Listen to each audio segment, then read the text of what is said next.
For decades, we have been enamored with Gotham City's stellar architecture, and also because inside that city lies the heart of what is arguably the greatest superhero of our time, Batman. For this special episode, we decided to revisit the film history of the Caped Crusader. We even discuss each film iteration of both Bruce Wayne and Batman before finally slapping on the suit ourselves and crafting the tale fans of the greatest detective have been clamoring for. We've been waiting for some time to release this episode, and we are really excited for you guys to hear it. So without further ado, this is not only the movie you want, it's the movie you deserve. It's time to remake The Batman Right.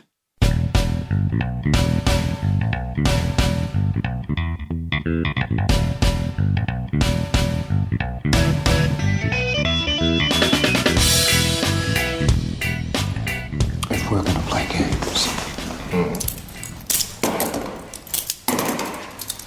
I'm gonna need a cup of coffee. The good cop, bad cop routine? Not exactly.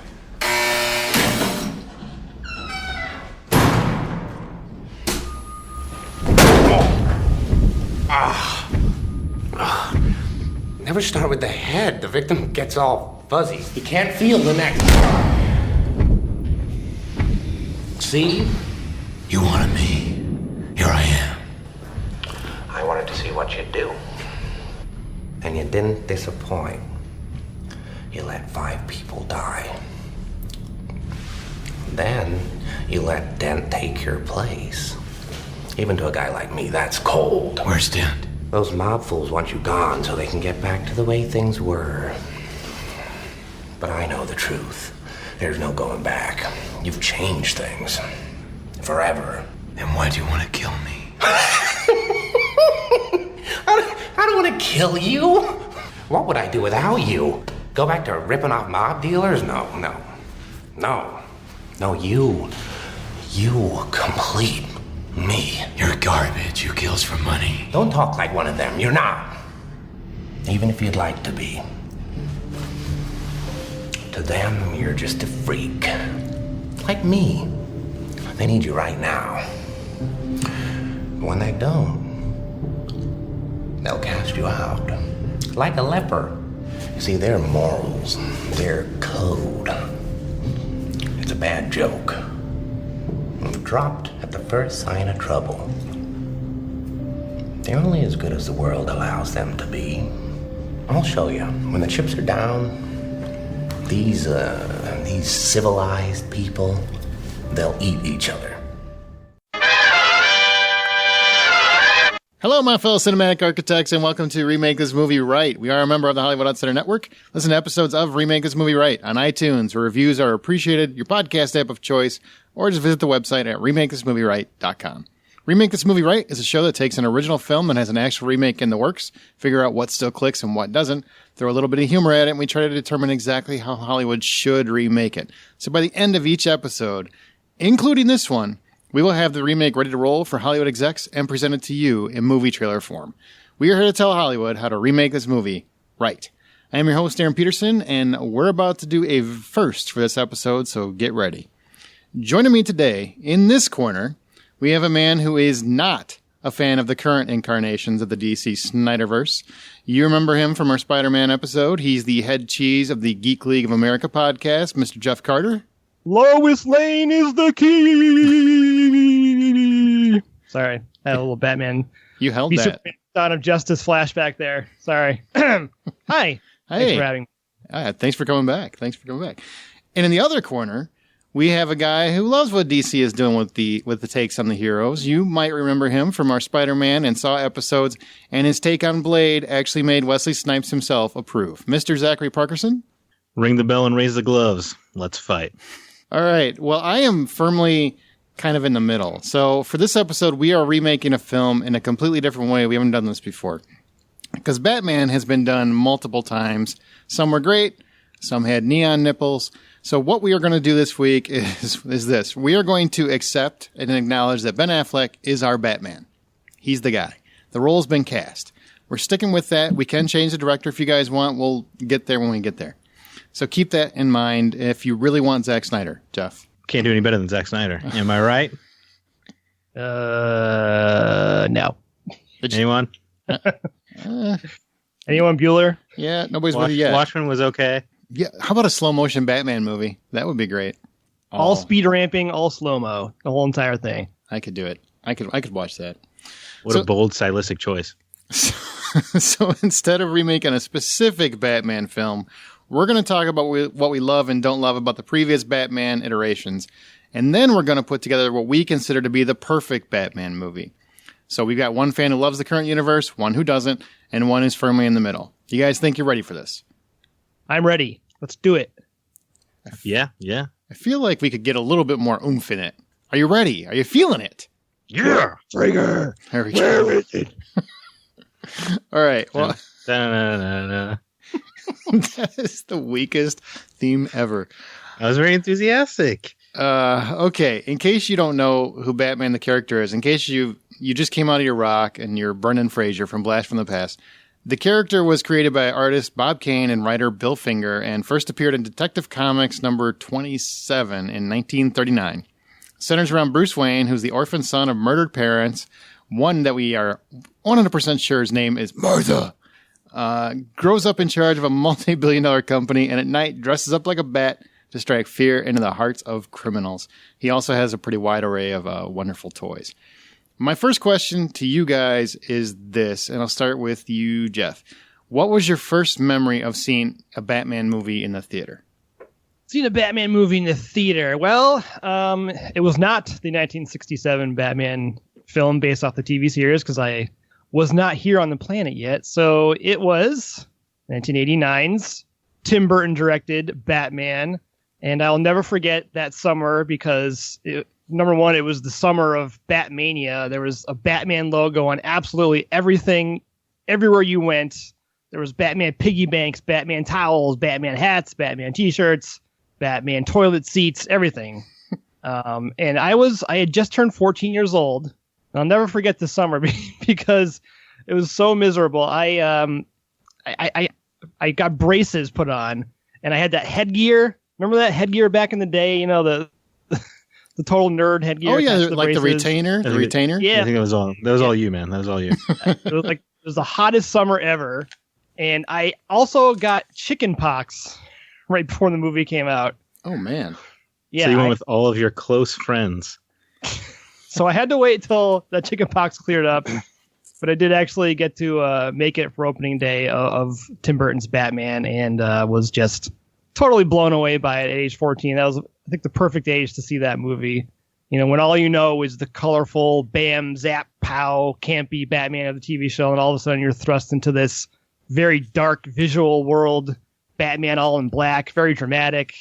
You know, the noirish setting and the Danny Elfman score. It was just a great time. It was a blast. And I think I saw it I saw it 3 times that summer. Bought the soundtrack, all that good stuff. Prince soundtrack, R.I.P. Prince. He heard you in spirit. He heard you. I got a question for you, Jeff. When you went and saw the original, were you on board with Michael Keaton's casting at that time? You know, like early on when I first heard about it, I was like everyone else. I was like, Mr. Mom as this Batman? I mean, he could be the Riddler maybe or something, or the Joker, but Batman, really? Beetlejuice as Batman. I don't know. I don't know about this. But my fears were assuaged as soon as I saw the first trailer. I was like, oh, okay, I get it. Yeah, and any doubt melted away as soon as that trailer hit, and then of course when the movie started, and I mean, I thought he was a great Batman. You know, obviously not the perfect black-haired, lantern-jawed, chiseled Batman from the comics. You know, at the time, Alec Baldwin probably would have been a choice visually for the character, but Keaton brought a depth to the character. You could see he had a psychosis going on. He was funny, but also very serious at the same time. And I loved it. Loved him as Batman. But I definitely was like, what? Really? Keaton? I don't know. Yeah, I had a hard time with that one. Well, we're going to talk more about him in a second. I was just kind of curious, like when you first saw it, if you were on board or not on board. Zach, what about you? Your first memory of seeing a Batman in a theater? Well, it wasn't Tim Burton's Batman because I wasn't born yet. You're youngin'. There's a shot I saw a Schumacher Batman in the theaters, but I either don't remember or blocked it out. So it wasn't until Batman Begins that I remember seeing a Batman movie in the theater. And even then, like, I don't remember there being much excitement around it. Or there being more of like cautious optimism. When you went in, were you on board with Christian Bale at that time, or you didn't care? I don't think I totally knew who Christian Bale was. I think he was just like the American Psycho guy, an Equilibrium guy. So yeah, I didn't care. It was Batman. It's the first time I got to see him in the big screen, and Liam Neeson was there, and so that was great. But I remember leaving the theater, and it was amazing. It was one of the best superhero movies ever. Still? Yeah, I love Batman Begins. That's a great movie. Mine was the original Batman 2, and I remember going to see Return of the Jedi, and the lines were like around the mall, because there were malls then. And then I didn't have that experience again until Batman came out. I waited in line I think I went there for the like 1 o'clock showing. I ended up going to like the 7 o'clock showing. Kids don't know how easy they got it, because man, it's a long day just waiting in line to see a movie. I remember those days, Aaron. Waiting in lines. Rocking on the I waited porch. in line for Revenge of the Sith. Did you wait in line for 4 hours? I went to the midnight show, maybe. All right. Midnight shows are closed, or they used to be closed before a Batman movie ruined that too. So what are you going to do? I kind of miss waiting in line, though, because, you had some good conversations in line, excited about the movie. You're just, talking about the casting and what's going to happen and everything and all this speculation. I always got annoyed with everybody in line. What's your favorite like bat gadget? I don't care. I just want to see the movie. Why did you say that name? That's what you should be screaming back at everybody.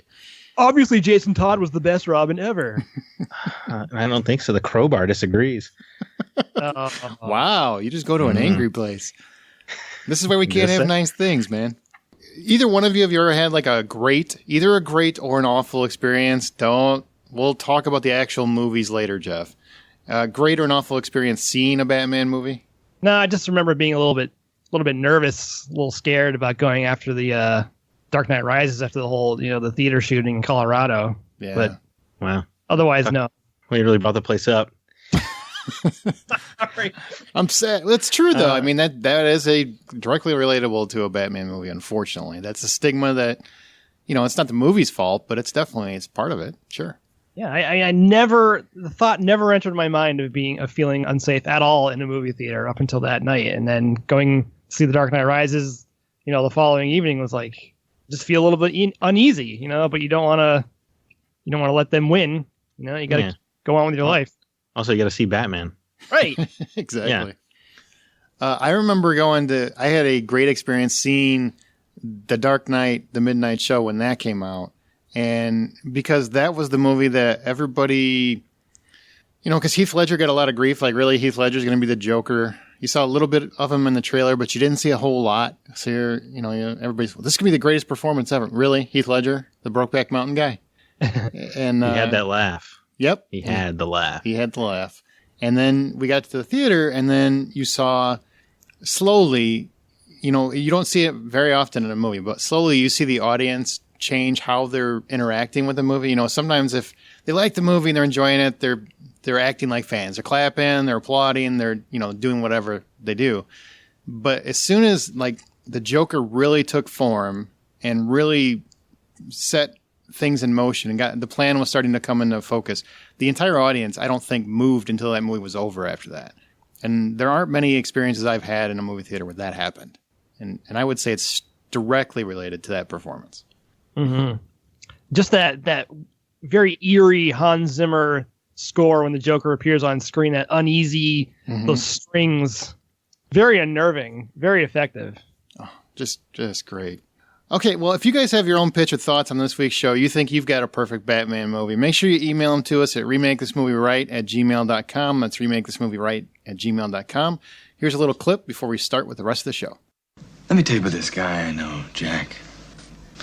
Mean kid, bad seed, hurt people. I like him already.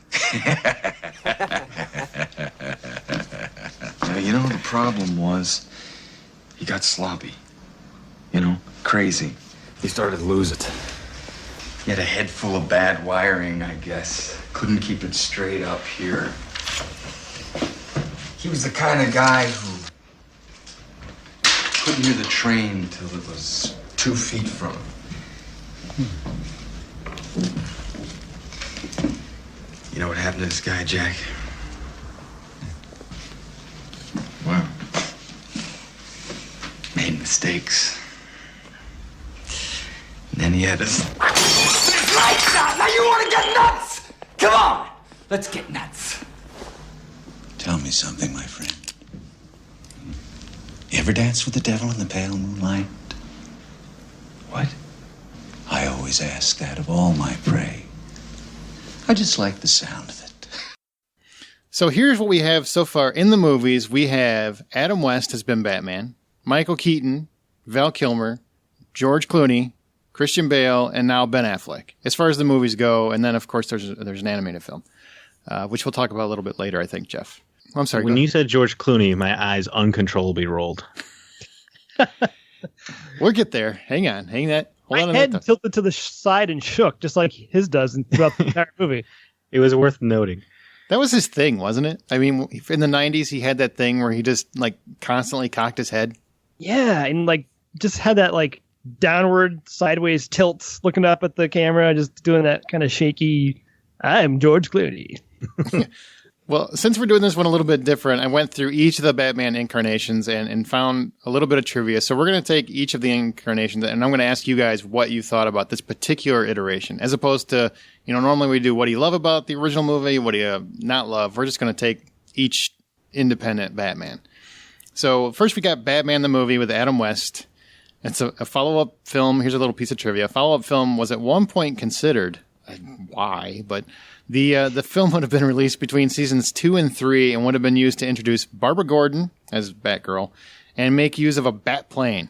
Due to waning interest in the series during season 2, which resulted in budget cuts, plans for that second film were scratched. We didn't get more shark repellent. What did you love or loathe about this iteration? Jeff, I assume you remember it more than we do. Yeah, well, when I was a kid, there was Superman and Batman in my world. Those are like the only two superheroes that I, thought existed, and I loved Batman.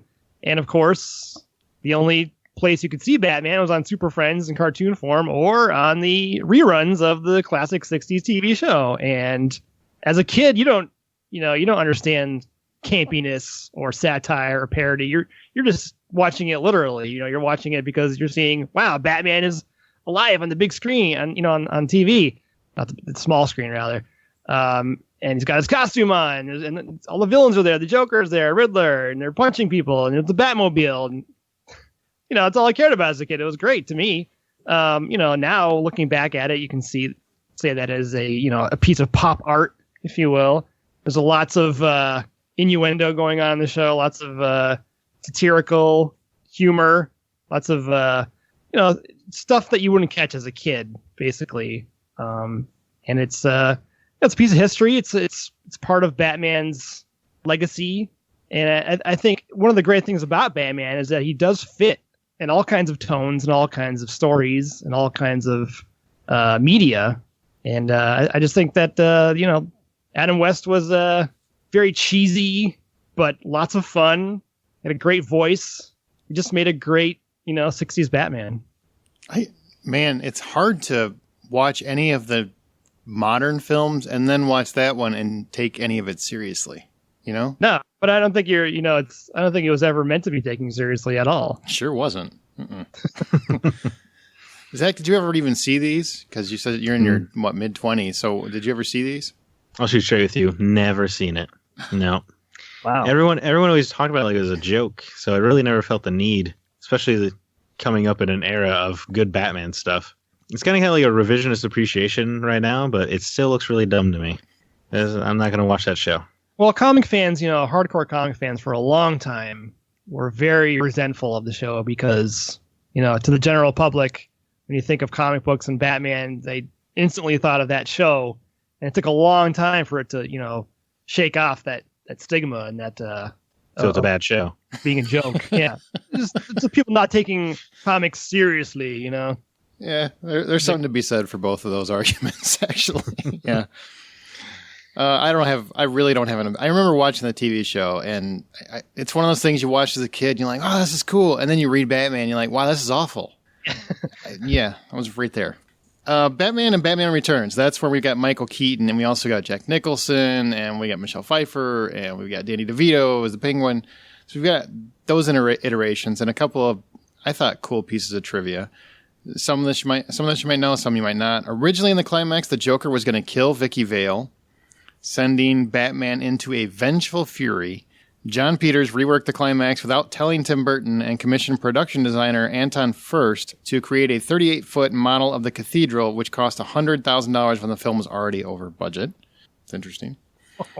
You wish they would have killed her? No, I like the way it ended just fine.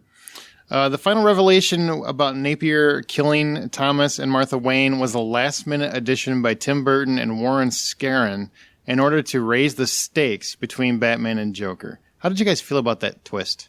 I didn't care back then, but man, it's hard to deal with now. That's a very huge misstep. Yeah. Unnecessary.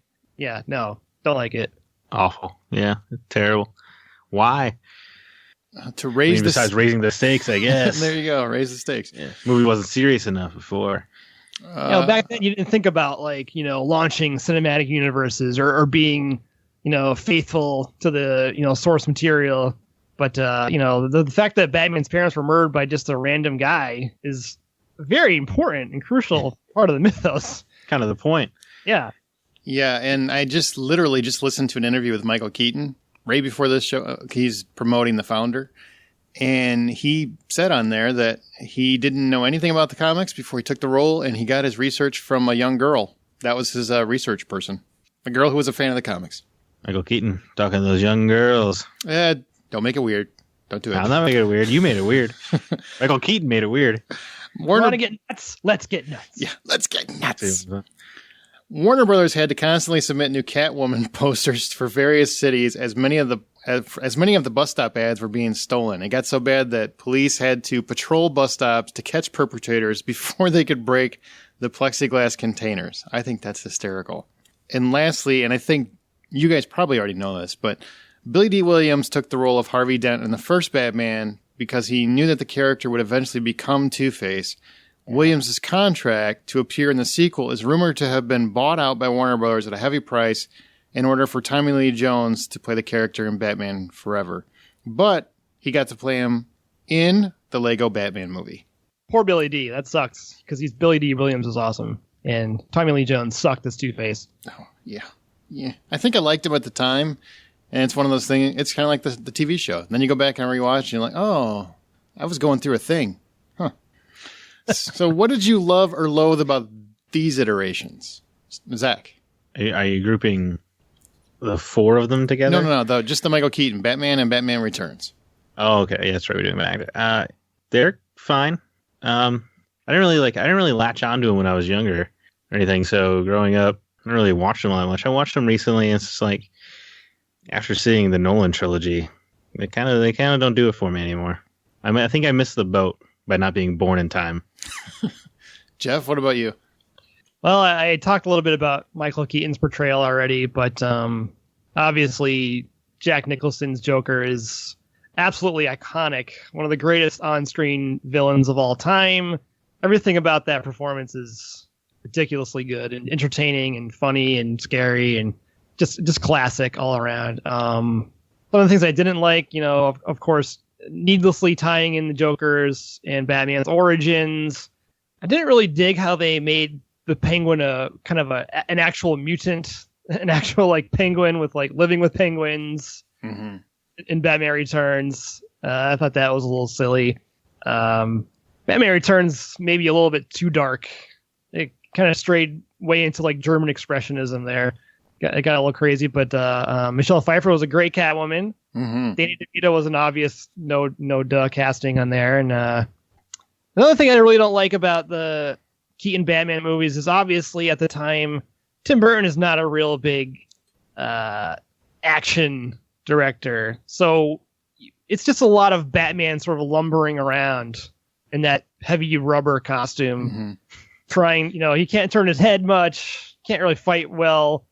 Fast forward to 2016, and we see that awesome Batman sequence in Dawn of Justice where he's just destroying people in that warehouse, flipping around, flying through the air, and that's what Batman should be. And unfortunately, due to technology or just Tim Burton's limitations, wanting to emphasize, themes and narrative over action, that is a little bit of a bummer. We never get to see Batman really do what Batman can do in those films. But overall, like I said, they brought a darkness that we had never seen in the theater before. All we had was Superman the movie, Richard Donner Superman movies, and this changed the game in a visual sense and in a thematic and narrative sense as well. Yeah, I'm a huge fan of these movies, and yes, of course, you look at everything with a modern lens, and it's going to look dated, but it still, for the most part, holds up. I actually think Jack Nicholson is great, but I do think Ledger surpassed him, which I didn't think was possible. But it's also a completely different kind of take on it. So I don't know how it would play. Like, Zach, you just saw these movies. To you, if you saw Ledger first, right? So if you go and watch Jack Nicholson, to you, does it look too hammy? I would actually say I like Keaton and Nicholson fine. Yeah, it's a way different Joker. But I like both of those guys. But Ledger outclasses Nicholson by a mile. Yeah, that's just how I saw it. I didn't like Kim Basinger, never liked her. The fact that Alfred brought her into the Batcave was a horrible, I thought, choice. Still do, always. Yeah. Ugh. Alfred, you should be fired for that. I loved Michelle Pfeiffer, though, man. I was like, this is going somewhere kinky. And it was like 50 Shades of Wayne there for a while. It's an interesting movie rewatching it. So I like those. Definitely like them. Now, Michael Keaton did not come back for Batman Forever. And according to that interview, it was because the script sucked. And Joel Schumacher said, why does Batman have to be so dark? And he's like, I'm out, which is a good call on his part. So they replaced him with Val Kilmer. And a couple of trivia tidbits on this one. According to Jim Carrey, he didn't get along with Tommy Lee Jones, who told him to his face he hated him and his films. That's awesome. Sounds like classic Tommy Lee, actually. It really does. That's great. Joel Schumacher's decision to put nipples and enlarged cod pieces on the Bat costumes, as well as an earring on Robin, caused controversy, of course.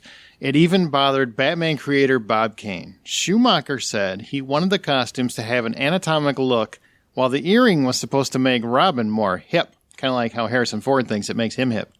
Mm-hmm. He also claimed that for the basis of the Batman and Robin suits came from statues of the gods of ancient Greece. When I look at them, I think of deities. Yeah. Deities with nipples. Oh, my God. So what did you guys love and loathe about this iteration? Jeff, we're starting with you this time. Oh, man. I got to tell you, summer of 95, we were all about Batman Forever. We loved it at the time. Me and my friends. And I worked at a comic book store at the time, actually, and my bosses went, and just a big group of people went out to see Batman Forever. And we're like, yeah, it's awesome. This is like more action-y. It's more colorful. We got a cool Batmobile, and Robin is here finally, and got the Riddler. Jim Carrey was so hot at the time, and man, were we dumb back then because, oh man. I mean, I remember as soon as getting like the DVD or the VHS like a year later, it was like, oh God, what was I thinking? This is awful. This is just campy and cheesy and neon drenched, nipples everywhere. Val Kilmer looked good in the Batsuit. Cut a mean figure. Probably the best looking Batman, in costume up to the point where we got Bale or Affleck. But man, just a big mess of a movie. Just outlandish, over the top, bad. Bad. So, Zach, is that your take too? Bad? No, it's one of my favorite movies. That's a lie. That's terrible. I didn't want to jump on board because I'm like, well, maybe he means it. I don't know. There's a long pause, I noticed. I remember watching it way after the fact just because I was really into Jim Carrey when I was younger. This is still single digits probably. And even at the time, I was like, I never saw that movie a second time. That's a bad movie. Bad movie. I remember singing a Kiss from a Rose? Is that what it was? Yeah, Kiss from a Rose from the Grave by Seal. Yeah. Great song. Fantastic song. And I have no idea why I thought it belonged in a Batman movie, but at the time, it fit. And looking back now, I'm like, why the hell is Seal singing songs for the Batman movie? But okay.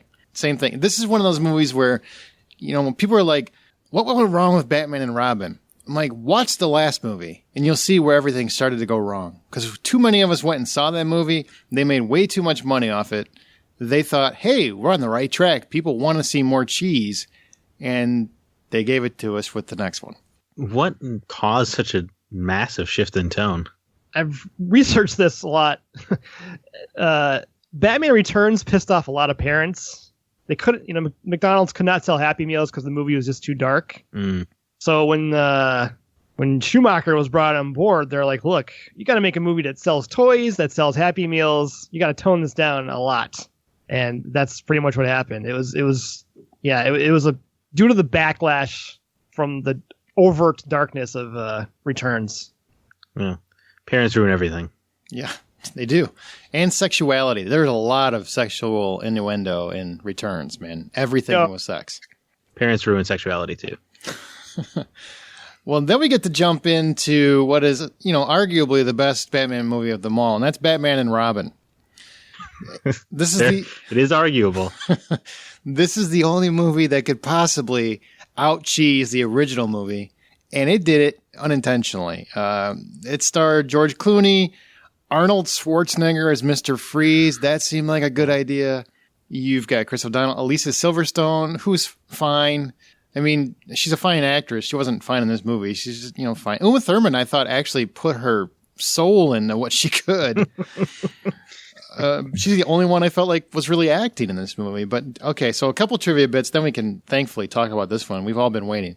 Due to the difficulty and large amount of time it took to remove the Batman suit, George Clooney reportedly urinated in the suit at least on one occasion.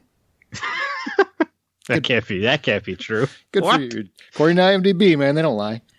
Go George. That's ridiculous. Oh, George. In later interviews, this is funny to me because I like how he's pointing a finger. In later interviews, director Joel Schumacher would blame studio pressure to make the film more toyetic, a showcase for toys and games. And in a making of documentary on the DVD, apologized to disappointed fans. Like he had no control over anything.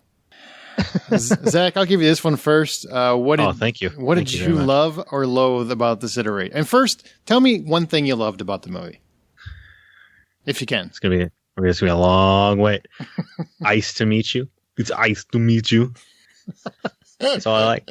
I like Schwarzenegger using cold puns. That is the only thing that puts a smile on my face from this movie.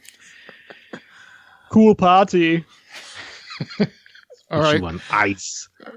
What do you loathe then? What don't you like about it? Everything else. All of it. I'm sorry if that's too quick to the point. There's nothing good in that movie. That is one of the worst movies I've ever seen. Just in general, not even a comic book movie, just overall as a film. I would say overall is one of my least favorite movies I've ever seen. I'm sorry that I saw it. All right, that's fair. Jeff?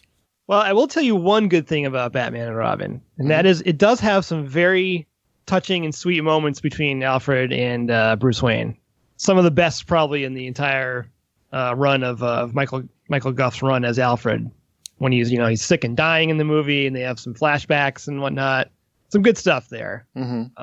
But that's really about it. I mean, they really lost their way in terms of grasping the character of Batman, what he's all about, and what was going on in the comics, and the tonality was way off. And we have Batman in like these multicolored armors, and you've got these crazy vehicles driving all over everywhere to sell toys. You've got these giant statues in the city, cars running over giant statues. You got Bane, who's like just a grunting oaf, says nothing. He has like painted on muscles. They like put like pantyhose on his arms and drew muscles and veins on him. This movie ruined Bane for me. I wasn't aware of Bane that much because I was more into Spider-Man growing up, but yeah, I just always assumed Bane was an awful, awful character. And then I grew up and actually started reading comics and stuff, and Bane's a pretty good character. I just assumed he was whatever that thing was. No, he was not the grunting monosyllabic bodyguard of Poison Ivy. Never has been, never will be. See?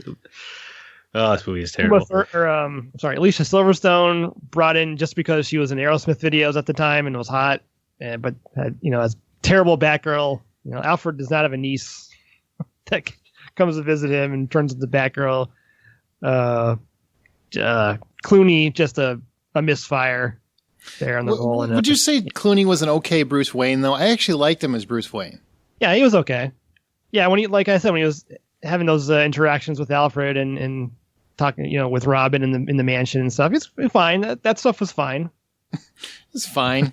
Better Bruce Wayne than Val Kilmer. Val Kilmer was just like this very, I don't know. He looked like he was asleep, standing up in that movie. Isn't he usually? As Bruce Wayne, just a very odd performance. Plus, he's just got that big blonde coif of hair. Like, no, that doesn't. Not reading as Bruce Wayne to me, pal. Yeah, he's like, I kind of dyed it. No, you didn't. It looks the same. It looks like real genius, man. You didn't change that. Great movie, by the way. That is a great movie. I kind of wish. Talk about that movie instead. Yeah, we could. Anybody else feel ripped off that he didn't come back for this one because we could have gotten the Iceman reference? Huh? Anybody? Oh. Zing. What I love was Poison Ivy. I really thought Uma Thurman was trying her ass off. To me, it felt like she was really trying to make a performance out of this, and everybody just left her hanging every chance they could. Like, she was trying to do Michelle Pfeiffer and ended up just flopping around on the floor. I felt like she was like channeling like old 30s movie actresses with that role, like Mae West or something, just being very seductive but also kind of campy at the same time. It was fun. For what they were going for, she was trying the hardest. Everybody else felt like they were just cashing checks, to me. Oh, yeah. So there you go. Now we'll move on to what is widely regarded as the best of the Batman films. That's always up for debate, but it's kind of hard to argue, in my opinion. But it's also the most different from all the other Batman films. And that's the Dark Knight trilogy. And this one has actual cool trivia because there's a lot of cool stuff that happened. Christian Bale would perform many of his own stunts, but he wasn't allowed anywhere near the Batmobile. Can't drive that guy. Apparently, they were afraid that American Psycho would ram into a building, I guess. A couple cool points about the beginning and the end of the movies. In the early minutes of each film in the trilogy, the main villain disguises himself as one of his own henchmen, and there's a conversation about said villain in each scene. In the endings of all three movies, Jim Gordon is the final character Batman speaks to before he leaves. Huh. Pretty cool. How about that? Yeah, that's cool, yeah. Consistency. Exactly. Consistency. One thing that most people know, Heath Ledger directed both of the homemade videos that the Joker sends to GCN. Christopher Nolan and his co-writers, Jonathan Nolan and David Goyer, who somehow became the comic book guy in DC for a while, made the decision very early on to not explore the Joker's origins. That was so the character could be presented as an absolute. And let's see. Two more. You shouldn't have taken this long to get to that, to not exploring the Joker's origin. Doesn't matter. We don't need to know the Joker's origin. That's what I'm saying, yeah. A supernatural force of chaos. That's it. Do you think they should do that with more villains? I think some benefit from some origin, but some do not. I guess it's a case-by-case thing. Gotcha. Out of respect for Heath Ledger, the Joker's never once mentioned for the whole film in Dark Knight Rises. That was very cool. Christian Bale stated in an interview that during the interrogation scene in Dark Knight, Heath Ledger wanted him to beat him as hard as he could to get the real feeling of what was required from the scene. Well, that sounds surprising. Yeah, and that's it. So what did you love or loathe about this iteration? I don't know who am I on Zack? Or no, I'm on Jeff. Okay. Well, obviously the direction of Christopher Nolan, his whole approach to the Batman character was a breath of fresh air after, I think 2005 was Batman Begins. It had been 8 years since Batman and Robin, and several attempts to get the character up and running again met with failure. But by the time that Christopher Nolan got around to it, had a really interesting take. It was basically just, what if Batman really existed in the really real world? No more rubber, no more nipples, no more neon, no more metahumans even, or crazy characters. It was just one man who saw his parents brutally murdered and decided to dedicate his life to become a symbol and stop crime. And it was a really refreshing to get that hardcore, realistic, grounded tone finally in one of these movies. You know, obviously there was some things like the orchids that released the fear toxins that became Scarecrow's gas, but for the most part, it was, you know, there was no superpowers in these movies. It was all very much, what would happen if a billionaire really did dress up as a bat and drive around in a tank and whatnot. But I thought Batman Begins was great stuff with the ninjas and Ra's al Ghul and the League of Shadows. League of Shadows. Scarecrow was great. I like Cillian Murphy. The climax of the movie is okay. The first half of the movie is better than the second half, but it's a great origin story for Batman that takes it very seriously. Dark Knight is obviously one of the best superhero movies ever made. It's a perfect blend of a superhero film and like just a dramatic crime story. Heath Ledger's Joker is iconic. You can argue whether, like you guys said, you think he's better than Jack Nicholson. It's kind of like apples and oranges. I think they're both amazing, but he's so terrifying and irreverent in that role. Christian Bale did a great job as Bruce Wayne and Batman. The voice, people, a lot of people talk about the voice. I didn't mind it up until like the last movie. Then it got kind of into self-parody there. By the time Dark Knight Rises came around, I didn't really like what they were doing with it. I think it strayed too far away from the mythos of Batman, and it just became. I don't think Batman would ever quit just because he lost his girlfriend. Mm-hmm. And disappear for 8 years. And I don't think he would ever, it's a whole like happy ending thing where he saves Gotham from the bomb and lives with Catwoman happily ever after. And I didn't care for the direction they went in the last one. But overall, I think it's a good trilogy. Just kind of stumbles in the end for me. All right. Zachary? Wow. Sorry if that was too long-winded. I can't. Jeff really covered all the bases there. Except I do like The Dark Knight Rises. The ending's a little wonky, but I have a good time watching that movie. But all three of those movies are exemplary, in my opinion. And yeah, The Dark Knight is one of the greatest movies ever made. That is a tremendous film. Heath Ledger knocked it out of the park. Batman Begins is great. All the villains in all these movies are great. Everything's great. Sorry. No. So nothing you didn't like? I can watch these movies anytime. I hated how Scarecrow went out so easily, though. Like, Katie Holmes takes him out with like a taser or something. Yeah, but that was kind Cillian Murphy looks like he could get taken out with a taser. I did like how they kept bringing him back, though. Cillian Murphy. That's great. Yeah. Is it Killian or Cillian? I always get that confused. I thought it was Cillian until Jeff said Killian, and then I got scared and called him Killian. That's fair. Maybe I'm wrong, and maybe you guys are right. Who knows? Maybe. I think it's a great trilogy. I have a couple issues, and almost exclusively it's with the last movie. I agree. The Dark Knight, one of the best films of all time. I don't care if you put comic book labels on it or not. Just a great movie. It's not just Ledger that made it a great movie. I thought there were just so many components. It's very much like Heat with superheroes. And I loved how that entire film played out. I thought it was just beautiful. The pacing is perfect. The music is flawless. The characters are perfect. The acting is perfection. There are so many surprises that still work, like dangling her out a window and, it's like, let her go. Poor choice of words. That just like little things like that still work. And I've seen them 50 times and it still works. Batman Begins still works for me. Excellent. It's an excellent piece of filmmaking, and it totally created this whole subgenre of movies that are old franchises like James Bond, where they did Casino Royale and they started doing darker revamps of their characters. It was just a really smart choice.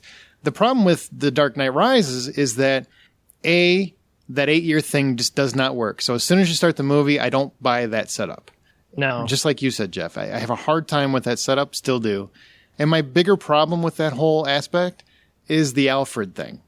That, well, he didn't tell you, and now I'm going to break it to you. And, Michael Caine delivered a great performance. It just doesn't make any sense. It's like this never came up until 8 years on? Really? Come on. You saw him suffering for 8 years. You never thought to mention it, but now it's important? I didn't like that. But I did like Marion Cotillard, or however you say her name. I thought she was really good. Yeah, she was really good. Tom Hardy was obviously really cool as Bane. I would have preferred more Batman in my Batman movie. Felt like that was missing. Yeah. So outside of that, but I love the ending. I like how they left it in the hands of quote unquote Robin without actually making a big giant neon sign that said Robin and throwing nipples at him. It's very subtle yet heavy at the same time. And that whole thing with Michael Caine at the end, although I'm still convinced that ending will be 10 times more powerful if you just saw Michael Caine smile and they never actually showed Bruce Wayne. So the audience, so the audience had to assume. Let me ask you guys this. Do you guys like Maggie Gyllenhaal or Katie Holmes better as Rachel? Katie Holmes. Katie Holmes. Yeah. You? I don't know. It's kind of, I like both, really. I think Maggie Gyllenhaal is a much better actress, but I did like Katie Holmes in the role, too. I still don't get why they didn't bring her back. She wasn't that bad. I don't get that. And they're just. It was Tom Cruise. He's holding Tom Cruise. Tom Cruise didn't let her. Is that why? That's the rumor. Yeah. You're not going to controlling her career at the point or something, and Scientology and all that stuff. Really? Yeah. Yeah. Oh, by the way, also a great twist in Batman Begins. The whole Ra's al Ghul thing. Oh, yeah. It's very good. Did you cheap parlor tricks to hide your true identity, Raz? Did you guys guess that Marion was his daughter in the third movie? Yeah, that was kind of blown before the movie came out. Like, she kept denying it. Like, no, I'm not Talia. No, I'm not Talia. I did like the little bit twist there with Bane in the prison and everything. Yeah, that was cool. I agree. I mean, yeah, as soon as she slept with Bruce Wayne, she was Talia al Ghul. Because that's what you do when you're trying to kill somebody? No, Bruce Wayne can't be happy, and Ra's al Ghul. And Liam Neeson was coming back for like some kind of role in this movie, so as soon as she slept with him, she was Talia al Ghul. I guess there's some line when I was doing this research, I can't remember what it was now, but there's a line that she says in this movie, or in Dark Knight Rises, that is a line that Liam says in the first movie. I just can't remember what it was. Something about what she says to Bruce about you have to bring something to ashes. I don't remember what it was, but there's something that was a hint that she's at Talia. Oh yeah, I did like how Dark Knight Rises brought everything back circular. There's a lot of parallels between Batman Begins and Dark Knight Rises. They brought back, the League of Shadows, the whole concept of trying to cleanse Gotham of its evils and start over the whole thing, and Talia, finishing her father's legacy, and the whole, the symmetry with the Bruce falling down the cave, and Alfred said, you got to pick yourself back up, and then, they got the prison pit. You got to climb out of the prison pit, kind of paralleling that moment from Batman Begins. It's good. It's good poetry. It rhymes. See, it's a good movie. It is good. I like the movie. I think it could have been better. That's all. Yes, I agree. Yeah. Now we come to Batman. Yeah. Now we come to Batman versus Superman. Everybody get excited. Oh boy! In this film, a little bit of trivia. Batman. This is the one where Ben Affleck stars as Batman. We get the he does. Yeah, he does. He does. And the internet swore he was going to be awful. And guess what? I would say, arguably, he's the best thing about the movie. I was always on Ben's side. I agree. Boy, that must have hurt. You're like, yeah. With some caveats. There's some caveats. All right. Well, in this film, Batman wears a voice modulator in his suit to electronically alter his voice. Apparently, after the casting of Ben Affleck, this was an idea that was suggested by his friend, director Kevin Smith, as he felt Affleck's natural speaking voice was too high-pitched for Batman. Sure. Wow. Shots fired, Kev. Superman only had 42 lines of dialogue throughout the entire movie. Most people know that, but when you say 42, I think it really hammers home how little Superman spoke. Wait, Superman was in this movie? There you go. Wow, I did not know his lines were that few. Yep. I'll admit. Now, two more, and one of them is really funny. When Gal Gadot was asked by a reporter about how she would get Wonder Woman's breasts from the comics, she answered that Wonder Woman is an Amazonian, and historically accurate Amazonian women actually only had one breast. Because Amazonian warriors would sever their right breast in order to fire a bow and arrow. I thought that's a great answer. Don't laugh too much, Jeff. They might do it in Justice League. You don't know what's going to happen.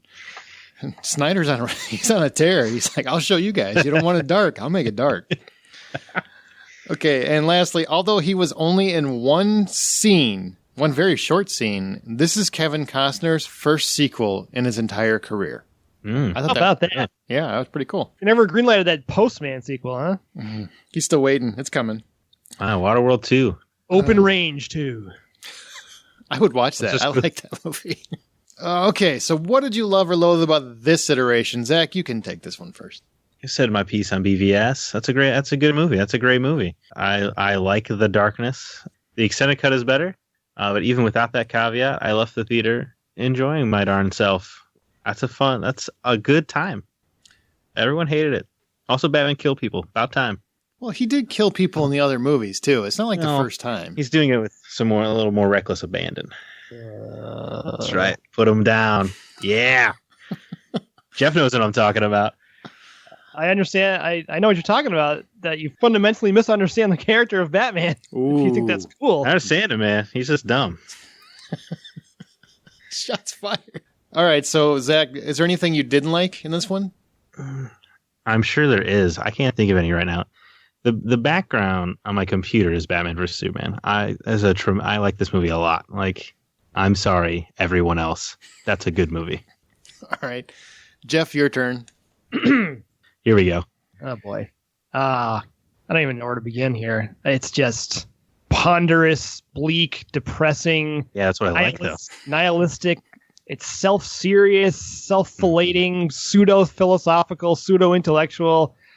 The metaphors are hammered home with the subtlety of there is no subtlety. It's Mjolnir to the head with this stuff. Zack Snyder is a pretty, singular visionary in terms of visual design and visual storytelling, but he cannot, he cannot edit a movie. He cannot tell a story. This movie made no sense in the theatrical version. Totally incoherent, totally convoluted. Nobody had any motivation to do anything. Lex Luthor is the worst casting of all time. Superman is completely out of character, scowling, angry, lost. You're starting a cinematic universe with a 45-year-old Batman who is a murderer, who is just brutal. He's lost in his own head. He's just dissatisfied and disenfranchised with humanity and distrustful. He's xenophobic now that he's seen Superman come into the world, running people over in the Batmobile, shooting people with machine guns.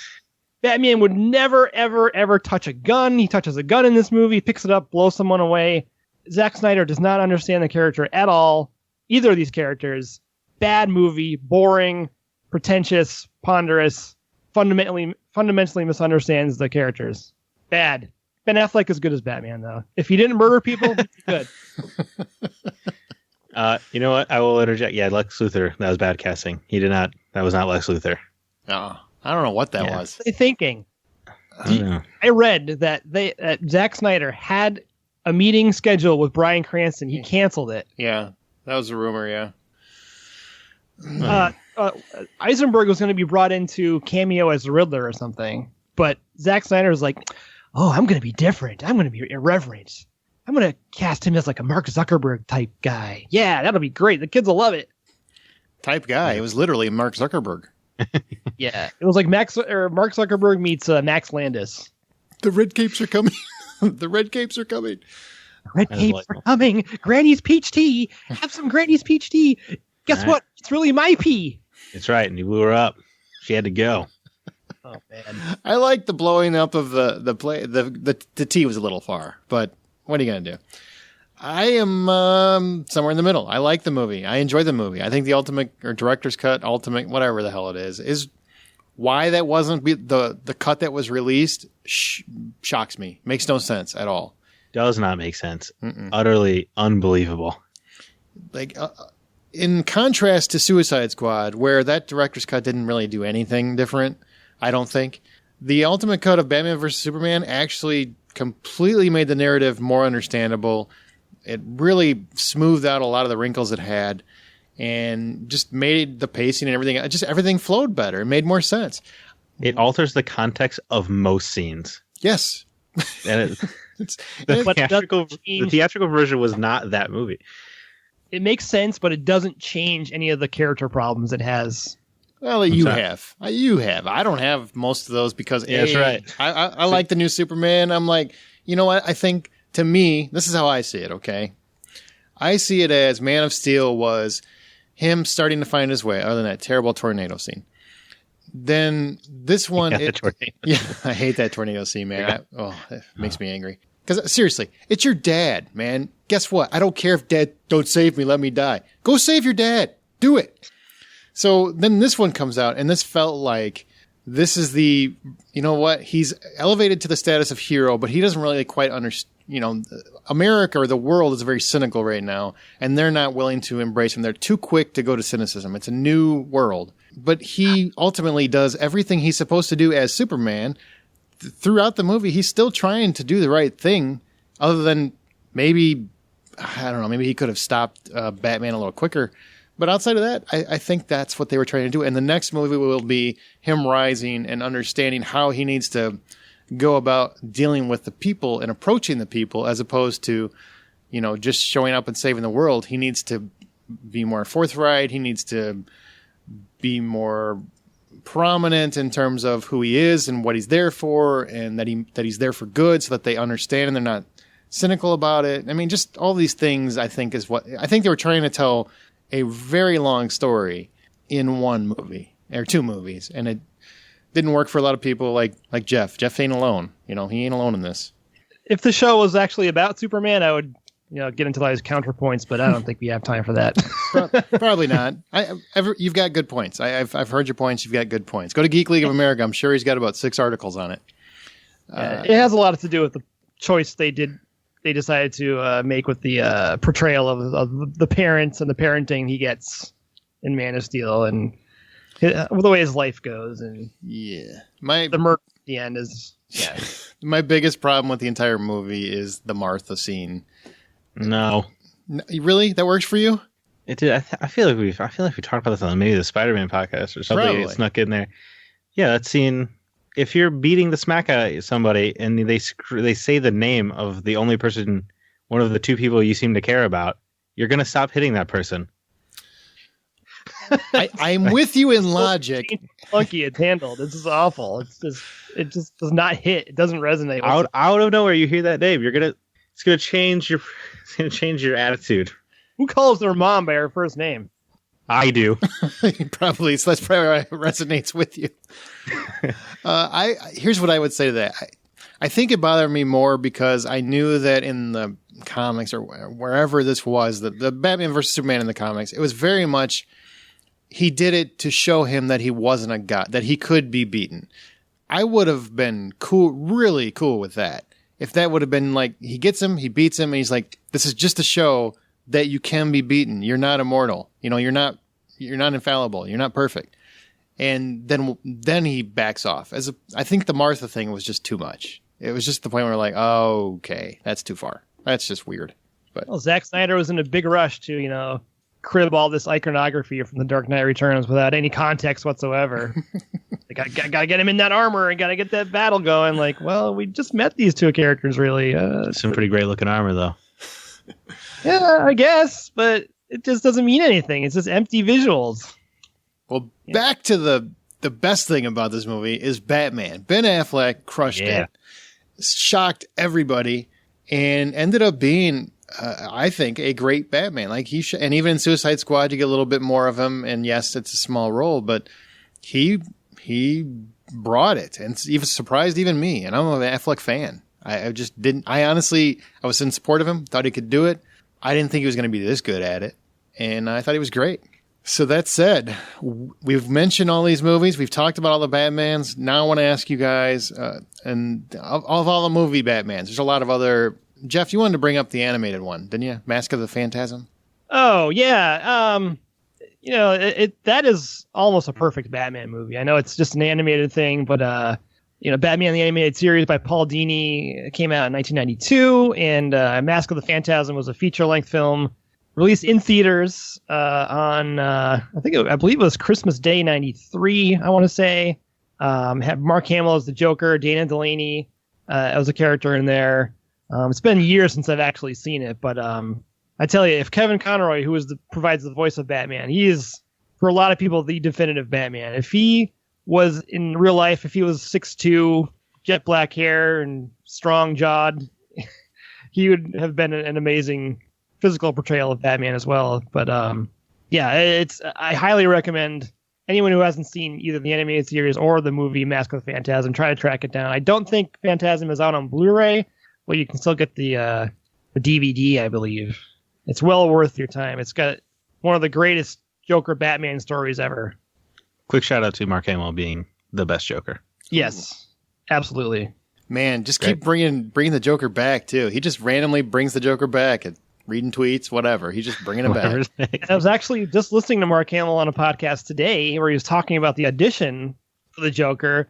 He, in a million years, did not think he was going to get the job because he didn't think they would cast Luke Skywalker as the Joker. Like, he was too high profile. So he just went in very relaxed and did his shtick, and like went home, and they called him and they're like, "Oh, you got the job." And he's like, "What? No, I can't do that."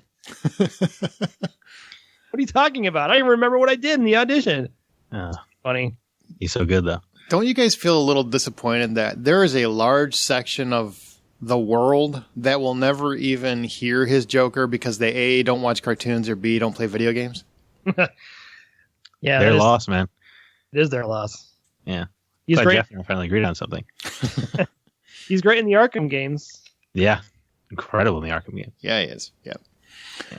All right. So, which of the movie Batmans is your favorite take on the character? And you can break it into Bruce Wayne and Batman if you like different elements. Just however you see it. Who is the best at whatever?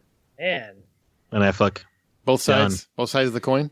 Ben Affleck, wherever he's at, whatever he's doing, he's the best. So you put him in the bat suit, and he makes even Batman better.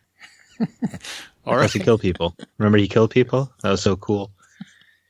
All right, Jeff. No, Ben Affleck is a tremendous performer, and he really brought it all to Batman and Bruce.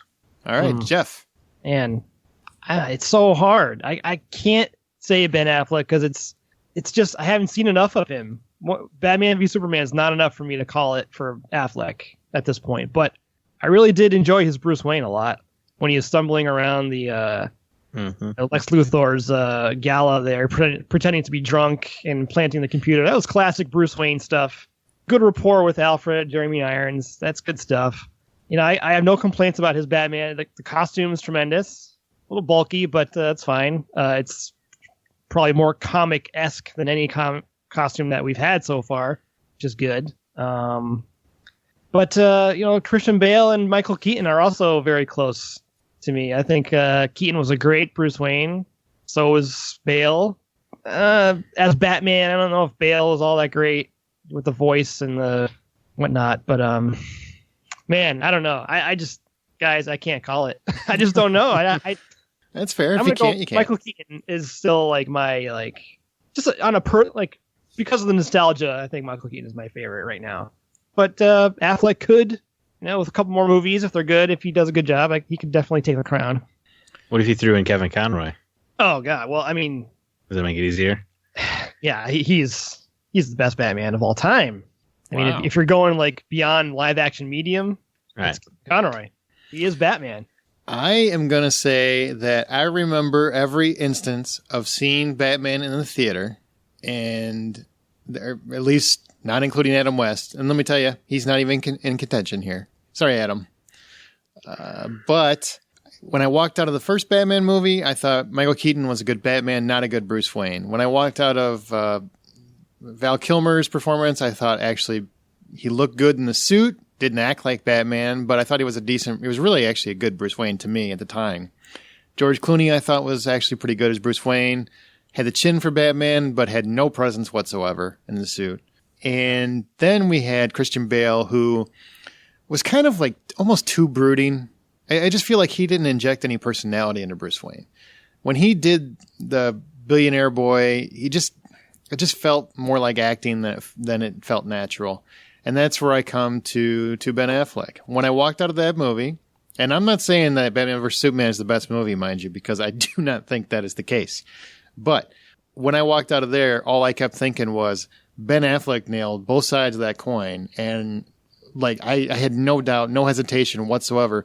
We finally have the Batman of the comics that I've been waiting for. I finally have an actor that can play Bruce Wayne and play Batman. And I never in a million years thought it would be Ben Affleck, but there it is. And so I'm going with Ben Affleck. And I know it's only a movie and a half, really, technically, but he's got me so far. He's given me nothing to doubt him. Snyder, I've got some things to doubt about, but not Affleck. Schneider from One Day at a Time? Schneider. Yes, I said his name wrong. Shut up. All right. Now, with that, let's do a clip, and we're going to come back and finally do our remake.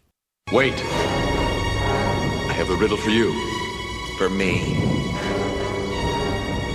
Really? Tell me. I see without seeing. To me, darkness is as clear as daylight. What am I? Please! You're as blind as a bat! Exactly. Okay, and here's what we know about our remake. Well, we know that it's going to be directed and starring Ben Affleck. Nope. Wait, that changed. Now it's going to be directed by Matt Reeves. Nope. That changed. I think we got Joe Manganiello still playing Deathstroke, right? That's still in the... I don't know what's going on anymore. All I know is, as of this moment, Ben Affleck is still starring in the Batman remake. Deathstroke is still a villain. We don't know the storyline. They're kind of keeping that under wraps. I don't know what's going on over at DC, but apparently there's a lot of back and forth over who's going to direct it. Ben Affleck originally was going to do it, and then he decided that he couldn't do both at the same time. We kind of have faith that he could, but he doesn't seem to think he can. That role is very demanding, both physically and in terms of his presence. So I get what he's saying. But then they went for another director. That director fell through. Now they're looking for another director. By the time you hear this, another director probably has been announced. But we can't keep going back and forth. At some point, you got to put the episode out. That's what we know about the remake. It is going to be Ben Affleck starring in The Batman. But here's the thing. Since we're getting a new film, and fans always think we know the best way to do it, how should Hollywood make this film? How should we do the Batman movie? Now, all selections are going to be settled by a best of 3 vote. And I know we probably talked about the movies more than we're going to talk about the remake, but that's just the way it goes. Batman has a huge legacy and a lot of movies. So each host does get 1 cut per episode. So each one of you gets a cut to use at any point. If 2 people agree on something, we're moving on. You're like, no, I feel very passionate. Should go this direction. Yell cut, and we have to use yours. The only thing we can't change is Ben Affleck is the Batman. That's it. Everything else up for grabs. Cut. Oh, wait, no. Sorry. You gotta bury the lead, man. Damn it, Jeff. We just came running out with that. All right. So let's start. Who has the first idea? How would we start our Batman movie? Who has the first idea? Can I tell you what I don't want to see in the Batman? Sure. I mean, that's the way to start it. Absolutely. Murder. Okay. Is it murder? Well, that's one big one. But the number one thing I don't want to see in this remake that we're making is no mention of Batman's origin whatsoever. No imagery of his parents being gunned down in the alley. I don't want to see pearls splashing in the puddle, hitting the sidewalk. I don't want to see Martha. I don't want to see Thomas Wayne get shot. I don't want to see Joe Chill. I don't want any mention of that event in the narrative whatsoever. I want to see a Batman who is not over that, but has come to terms with it and is dedicated to his role in protecting Gotham from the forces of evil.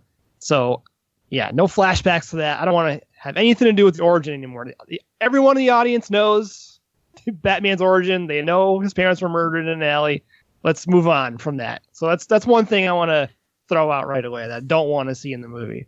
It is weird that it's brought up in every single movie. Shocking, almost. I don't want a love interest. No love interest. None. Yeah, love interests have never really worked with Batman anyway. Nope.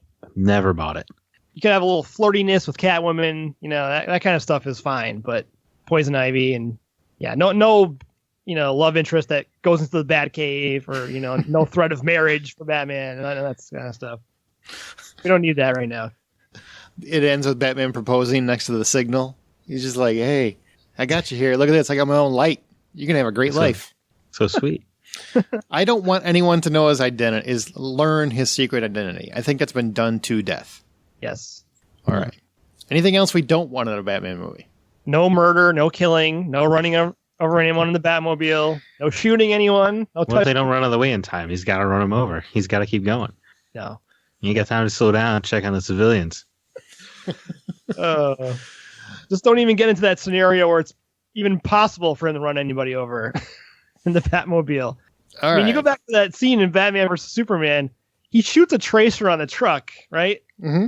Why didn't he just wait to see where it went? Instead, he just goes crashing right into it for no reason. Because he needed to get it done. That's why. He got time. It's a pretty good reason, man. It looked awesome. It was such a good scene. Exactly. He's like, this is going to look awesome in my movie. The gun is the weapon that killed his parents. He does not believe in it. He does not touch it. He's against it. No guns, no killing. Sounds like a real wuss to me, this guy. Your neck, but We got it. No killing. I'm fine with that. It's Batman. Yeah, no, it's fine. I can live with that. Who's got an idea for either a storyline or a villain to start us off, to get us going in the right direction? It's a tough one, isn't it? King Tut Like is the villain the Mummy? Like Tutankhamun? from the 60s series, King Tut. Oh, Yes, that was an actual villain from the 60s show. God, no. What? Not kidding. Not kidding. Pitch me on this movie. Price. Brendan Fraser shows up? Does he have to track down the organs of Tut? All right. Well, I had one idea. So you guys seem like you're still bantering between the two of you, so I'll throw mine out. Did you guys ever hear the Court of Owls storyline? Oh, man, this is my idea. Oh, sure it was. I just asked 4 times. No, and I'm serious. I was going, yes, that was. Well, then why don't you throw it out? You go ahead. Well, first I was gonna comment. I'm sure Aaron has never read this, but Jeff, I'm sure you're familiar with the Court of Owls. Yes, I just read it a year ago or so. Yes, it sounds like Aaron has heard of it. It is a secret organization behind the scenes of Gotham that not even Batman knows about until they come after Batman. And I like that story because it really puts Batman in the spot of not really being as in control of Gotham as he thought. So my story would have been partially adapting that. Well, tell us what you came up with. Okay. First of all, in the storyline, there is a specific character, Lincoln March, who is like a supposed other child of Thomas and Martha Wayne. I would get rid of that. I would excise that immediately. That's dumb. I don't like that. Yeah, I didn't like that either. That was unnecessary, and it would bring up the origin stuff again. Mm-hmm. We're not doing that. Yeah. Our movies better than that. It would just be a showdown between... So the Court of Owls, they run Gotham from the shadows. They have these undead assassins called Talons. You know, these guys in owl costumes because it's the Court of Owls, and they're scary. It sounds cooler than it... I mean, it looks cooler than it sounds. Yeah, no, it looks awesome. You know, you say a guy dressed up in a rubber bat suit, it also sounds dumb. Yeah. That's true. Yeah. Talons are awesome designs, though. They're very cool looking. Talons, yeah, they look very cool. Also, he could kill them because they're undead, Jeff. And so it adapt this storyline. If he gets targeted by the Court of Owls, they think in the story Bruce is trying to like restructure the city, kind of like help build it up, and it falls outside of the Court of Owls' plan. So they send an assassin after him, one of the Talons. So he fights them and he gets some information, tracks them down, finds out his grandpa helped construct a bunch of buildings where the Court of Owls set up some hideouts, and he just learns that the city of Gotham is not the city he thought was his. That it's always been the courts, and everything that's happened has been on their watch. And I think that would be a cool movie. Might be a good way to go too, because one thing we've never seen in these Batman movies is Batman really utilizing his detective skills. He is the world's greatest detective, the Dark Knight detective. So we need to see Batman unraveling some mysteries here in this movie. And it could be like a nice slow build up to him to finally finding the Court of Owls. There's a really creepy nursery rhyme that's in it too that you could put in the movie. I don't remember off the top of my head. Mm-hmm. Tracking down clues to find these people's identities and what's going on behind this history of Gotham. Almost a little crime thrillery. Yeah. Yeah. It's one way to go. And also an awesome undead owl assassin guy. Right. So you have the physical threat of these Talons, and you have like the more what's the word I'm looking for? The more psychological and intellectual threat of the actual court themselves. And between the physicality of the Talons and their inability to be stopped properly, and the Court of Owls just being smarter than Bruce, you really put Batman on the defensive for the movie. That would be cool. I like that. Now, can somebody explain how the undead thing works? That one I didn't understand. Well, it's comics, so. Yeah. The answer is comics, Aaron. Don't try to think too much about it. It's like some kind of fluid or toxin they replace their blood with or something. Yeah, something like that. They go into like some kind of stasis It's some kind of spear. Because like their weakness ends up being like cold or something. Right, because Dick Grayson actually becomes a Talon. Yeah. And Batman has to like thaw him out or something, or freeze him to get him. Yeah, to calm him down or something. Yeah, it's something to do with fluids. Okay. It's comics, man. I'm sorry. Even if we said it out loud, it wouldn't make any dang sense. This is true. In this storyline, is there an ultimate? Because this is the one that I had too. So I obviously like this one, and I'm sure we'll have some more ideas here going forward. But what is there an ultimate villain at the end of it? I know William Cobb is involved. He's the Talon, right? And who is the guy that's ultimately in charge? Is there an ultimate villain in charge, or is it just as an organization? It's basically, it would be Batman fighting an organization. Yeah, it's the big reveal is, I guess, the whole Lincoln March thing is actually Bruce's brother. I guess that's the big reveal, but the actual villain is just the whole council themselves, right? If I'm remembering correctly. Right. Yeah. The big final showdown is with Lincoln March, but it doesn't have to be. It could just be a Talon that we give a name to, or a backstory, some sad reason he became a Talon or something. It's really the Joker. Oh, not that. That would be fantastic. No, not only that. No, it would not. He was resurrected long enough to murder Thomas and Martha Wayne, and they got put back into cryo sleep. Oh, God. Yeah, that's the thing. The only problem with this storyline is it's kind of hard to place one of Batman's classic villains in there somewhere. Doesn't quite work. Yeah, unless, which I think is fine. Maybe you could do the Penguin in there. Like, the Penguin is the head of the... oh my God, Court of Owls. Yeah, the thing we were just talking about, Jeff. Come on now. Sorry. My brain is melting. Understood. But, Penguin, in some of the stories, in some of the Batman mythology, the Penguin is like one of Bruce's rich contemporaries, one of Gotham's, upper class families. So he could possibly fit in there in that role as like the mastermind of the whole thing. You could also do Black Mask, right? Because he was like a businessman and a crime lord. He could be in there. He could be in charge. He's more of a mob guy though, not like a secret rich society though kind of thing. All right. Hugo Strange, a figurehead or something. Maybe he's the one conducting the Talon experiments. I don't know. There you go. Hugo Strange we haven't seen him in a movie. Yeah, he was the shrink that used chemistry. Yeah, he used chemistry to create a serum, right? That did something. Yes, that would fit. He's just a mad scientist in general, all kinds of experimentation, and he's being played by B.D. Wong on Gotham, the TV series. Like I don't watch that. Law and Order SVU. I don't either, but D.B. Wong. Yeah, Jurassic Park B.D. Wong. Yep, Jurassic Park B.D. Wong. Okay, he's got the little chin beard and everything. That's kind of hilarious. That's a good idea. Jeff, did you have any other idea, or are you on board with this one? I just really wanted a storyline that emphasized, like I said, Batman's detective skills. We've never seen that before. And I'd also really like to see his alter ego, which is Matches Malone, when he goes undercover. We haven't seen that in a movie before. That's like a persona Bruce Wayne takes on when he like infiltrates the mob or goes on an undercover assignment. Just a guy in a mustache and sunglasses. He calls himself Matches Malone. I'd love to see that in a movie. Have your opening scene be him as Matches Malone bringing down Black Mask's gang. Ooh. Yes. Ooh. Like we can do a pre-credit sequence. I like it. Oh, I like where this is going. The only other ideas I had really were maybe like a big murder mystery, like The Long Halloween. That's a classic Batman story that takes place over the course of a year. It's got mob intrigue. It's got a killer going around killing mob family members, and it turns out to be I think it turns out to be Harvey Dent's wife at the end of it, Two-Face's wife. But all the villains are in that storyline. That's a pretty cool story. Didn't you want to get away from killing? That's a lot of killing. Well, the villains can kill all they want, as long as Batman doesn't do any of the killing. He shows up and he's like, "Whoa, I'm out. I can't have any part of this."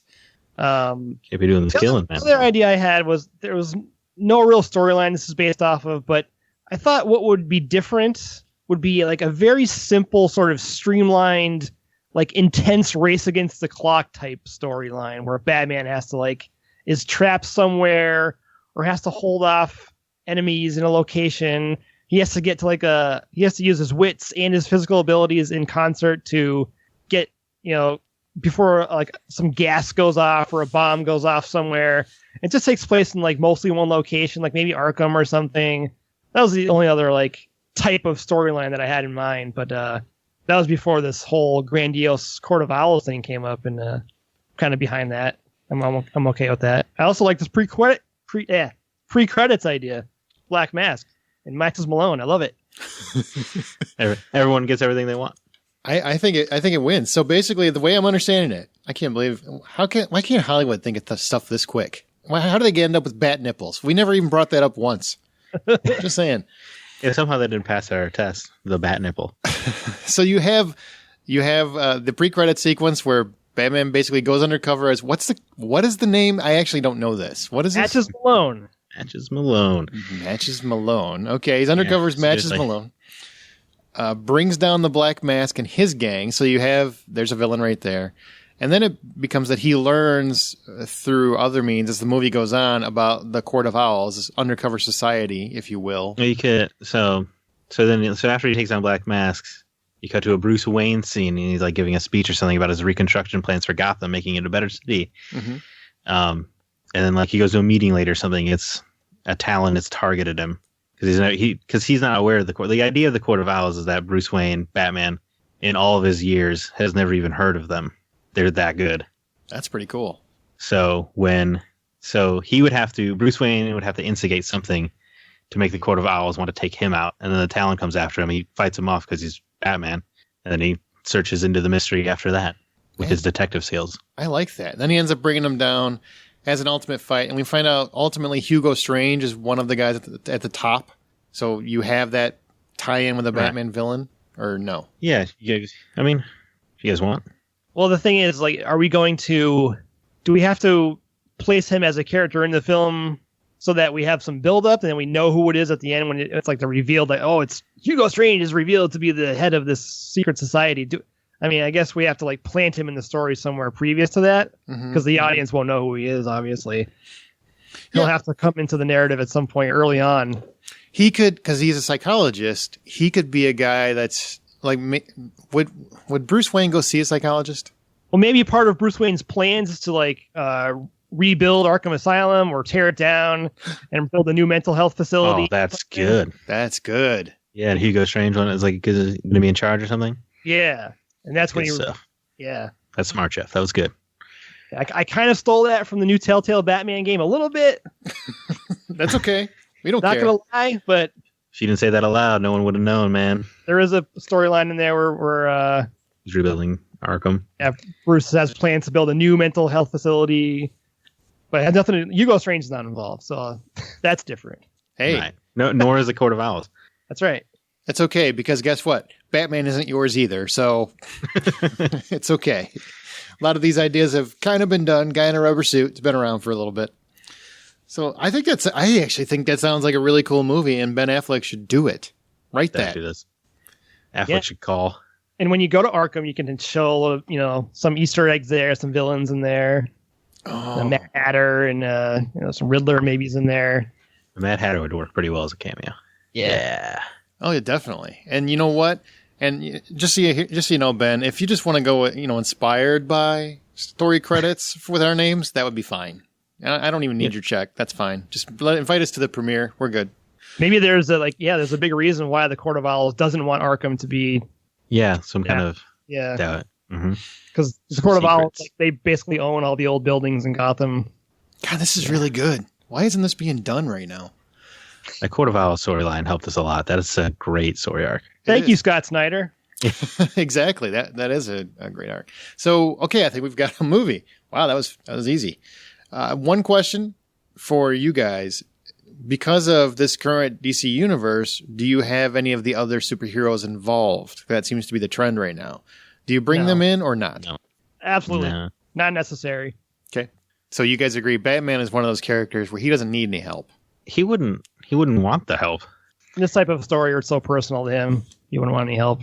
Yeah, Gotham being so close to him, and then it's just kind of get the wool pulled out from under his eyes about the city. He would punch Superman out of Gotham. and yell Martha the whole time. Yeah, that or you just like grab a sniper rifle or something and just shoot him. Would they call that a Snyder rifle? What? See,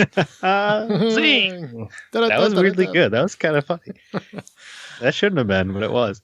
All right. So now my question to you guys is, director, who do you want to make? Because it feels like we've got a whole movie. So who do you want to direct the movie? Currently, Ben Affleck. Let's just say Ben. Do you want him to take on the role of actor and director, or do you want to appoint someone else? If you could do it any way you want it.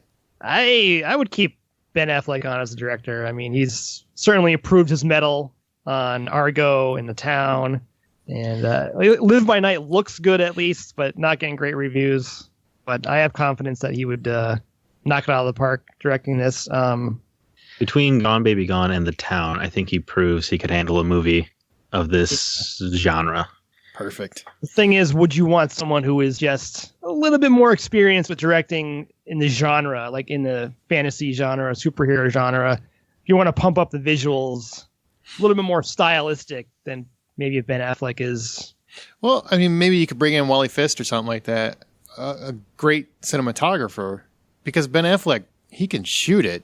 I don't have any worry about that. And honestly, the way we're going feels more of a crime drama than it does a superhero movie. Yeah, with our detective leanings, somebody like Ben Affleck should probably be behind those scenes. I would still want a Gotham that is a happy medium, though, between, just going outside and pointing a camera at Chicago like Nolan did, the real world, and like the neon drenched gothic nightmarescape of the Schumacher and Burton films. I think there's got to be, it can't just be any old plain city. It's got to look a little bit more fantastical. You've got to believe that there are man-bats flying around and, Mr. Freeze is walking around this place, and it just slightly pumped up in the fantastical category. Needs like 30% more gargoyles around. I like it. I like that. Yeah. And Affleck has to shoot it, so we never realize that Metropolis is right across the harbor, because that just seems weird. Ooh, I've got actually a good alternate director. And this guy recently just said that he doesn't like superhero movies and never Zack Snyder. Zack Snyder. Yes, that's correct. He hates superheroes. That's obvious. But wow. No. Ridley Scott. Ridley Scott would shoot the hell out of this. I gotta be honest. I think Affleck would do better. I can't trust Ridley Scott. Can't trust him? Why? No, he's hit or miss lately, Ridley Scott. Yeah, he's pretty hit or miss. I'm kind of with Zach on that one. I think he's just such a great, visual director. With this, the smoke and the depth of field and the dark, environments. It would look amazing. I'm not saying maybe you'd tell the best story with it, but it would look amazing. I agree. He's got a cinematic eye that is gorgeous. I just feel like he has a problem with pacing, honestly, and feel sometimes, where I think Affleck has that down more. So I think we're good with Affleck. So let's go with that. Affleck, you can stay. You can stay. I don't think he cares. Write, direct, star, produce. Exactly. Everything. That's what I want from you. You can even be Hugo Strange, Black Mask, and Bruce Wayne if you like. Go ahead. That would be awesome if he cameoed in his own Batman movie as Black Mask. All right. So with that said, let me ask you a question. In terms of characters, is there anybody you want to recast or you want to cast? You want to cast a Black Mask or Hugo Strange? Either one of those two? Either one of you? You got to have someone really off-putting and creepy for Hugo Strange. So maybe like Mads Mikkelsen, someone like that. Ooh. I do like Mads Mikkelsen. I'm good with that. Yeah. I can buy into that. Right. You don't really need a cast for talent because he's not really going to have the suit off. Okay. Yeah. You can do like Ray Park, kick some ass, do some, martial arts and parkour stuff going on. Yeah. I don't know who Ray Park is. Yes, he's Darth Maul. Oh, really? Yeah. Yeah, get that guy. Who's that? I love Darth Maul. The Toad from X-Men. Let's talk about Phantom Menace real quick and how good it is. Oh, God. No, let's not. Let's not go there. Okay, now I want to ask you now nostalgic moments, because this isn't actually a full-on remake. This is something different. So is there any classic Batman moments that have to be in this movie? Jeff, you can go first. Is there any classic Batman moments you feel need to be in The Batman? No, none that I can think of. Just, again, just touching upon the detective stuff. I really want to see him do detective work and the Matches Malone thing. But other than that, nothing really comes to mind other than the action has to be on par with that warehouse scene from Dawn of Justice. I want to see a very athletic, peak physical condition Batman flipping around, running around, swinging from gargoyles and perched on gargoyles and his cape flapping in the night sky, that kind of stuff. That's about it. I was going to say the bat signal or a conversation with Jim on the roof of GCPD, bat signal, but yeah, that's got to be in there. That's a given. Right. Yeah. That's what I was thinking. It's like, that's too much of a gimme. Who's our Commissioner Gordon in this? Oh, well, sticking with Gary Oldman. Gary Oldman, just cross all kinds of. That's like an Inception. That's like Batception. I don't know what that is. I guess if we're going with Affleck, we have to stick with J.K. Simmons as Gordon then. Yeah, you would. I would say he's great. Why wouldn't you? I can't say he's great yet, but I mean, he is J.K. Simmons. I mean, he can't screw this up, right? Yeah, exactly. That's why I said he's great. I don't really care. I don't need to see screen time. He'll be fine. Jeremy Irons is Alfred sticking around too. Absolutely. I think he's actually doing really well with what he's been given. I also want a car Batmobile, not a tank Batmobile this time around too. A very sleek car. Does that go with the Ben Bat? I don't know. Sure. You know what? He can have more than one car. You know what? I'm sorry. He can have more than one car. There you go. He can have a couple cars. He likes to get a little frisky on the Wednesday nights. Robin or no Robin? No. Robin's dead. Yeah, no Robin. Okay. Ugh. That's the one character. I don't care which movie it is. I'm not a big fan of it personally, but the part of the Court of Owls storyline I didn't like is when they went into the Cities of Owl arc and you got all the Bat family involved for a little bit. I like this story as it applies to Bruce and Batman. Yeah, and I think they need that. I think they need a movie that is solely focused on Batman and Bruce Wayne. Yeah.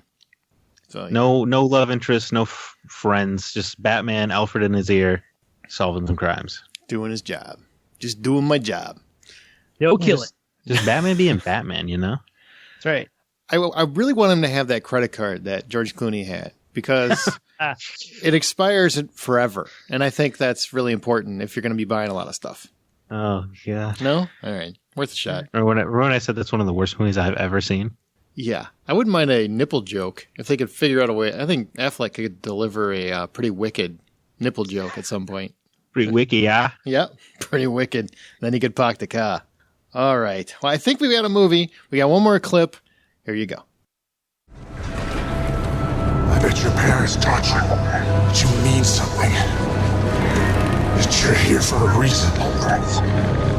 My parents taught me a different lesson. Dying in the gutter for no reason at all.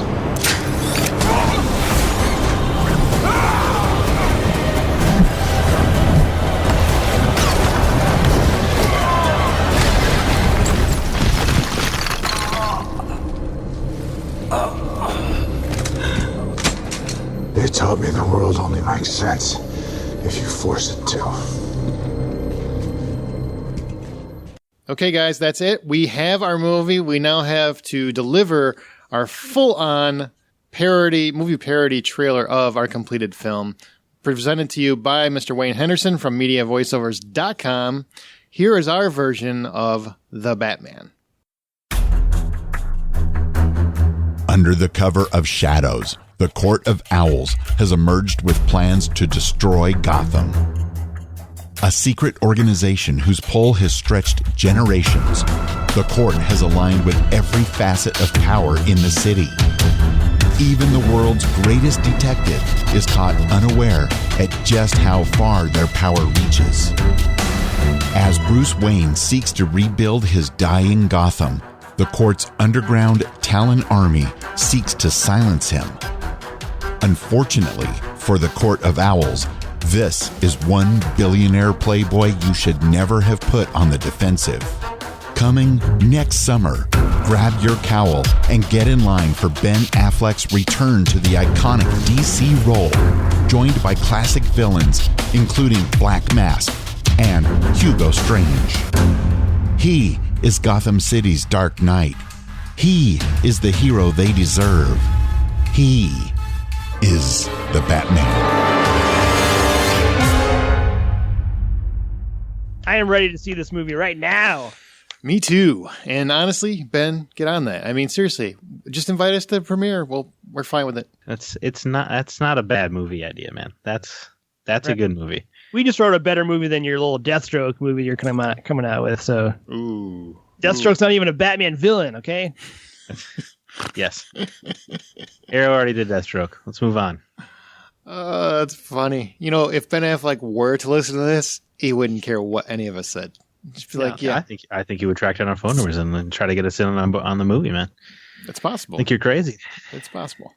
I bet it's more interesting than his pitch meetings, which is basically a bunch of studio execs going, hey, how do we get more toys out of this? Yeah. How do we make sure Twitter doesn't tear us apart for this movie? All right. Well, I hope you guys had fun. You guys listening, as well as Jeff and Zach, I hope you guys both had fun. This, I know, was a little bit longer, but there's a lot of Batman to talk about. It is an iconic character that has spanned decades, multiple decades, in TV and film. So, including there's the series. There's a lot to chew through. Yeah, lots. But I do want to make sure, I don't want to leave without mentioning, Jeff, where can people find you on the interwebs? You can find us on iTunes, the Geek League of America Leaguecast, our website, geekleagueofamerica.com. We're on Facebook. Just search for Geek League of America on Facebook. Our Twitter handle is @TheGeekLeague. And if you want to send us an email, it's glafanmail@gmail.com. We upload a new podcast every week, usually Wednesday night or Thursday morning. All right. Zach, I know the last time you were on here, you were talking about you were getting ready to launch a website. Are you getting there? Yeah, I'm going to go with my usual sign-off and say you're going to hear more from me soon. There is a tentative date in place now. Excellent. Gaming, right? You will. We love to game or something like that? We love to game.com will be the destination. So keep an eye out. You'll hear. There will be a podcast. All right. Well, that's going to do it for this episode. Remember to email us at remakethismovieright@gmail.com. It's remakethismovieright@gmail.com. We're on Twitter @remakeRight. You can find us on the webs at remakeithismovieright.com. Please share the show on your social media outlets, Facebook, Reddit, whatever it is.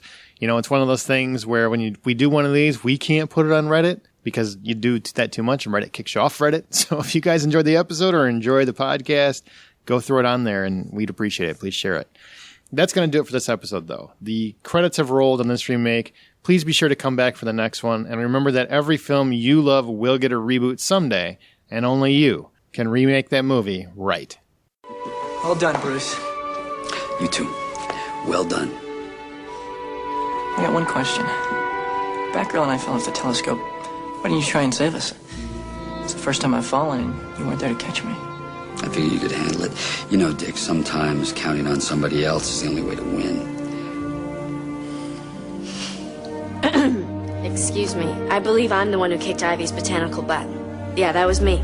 I did it all by myself. That was me. You are going back to school. Bruce, you're never going to win this argument.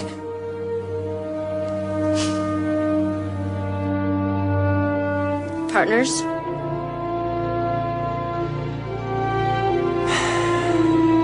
Partners.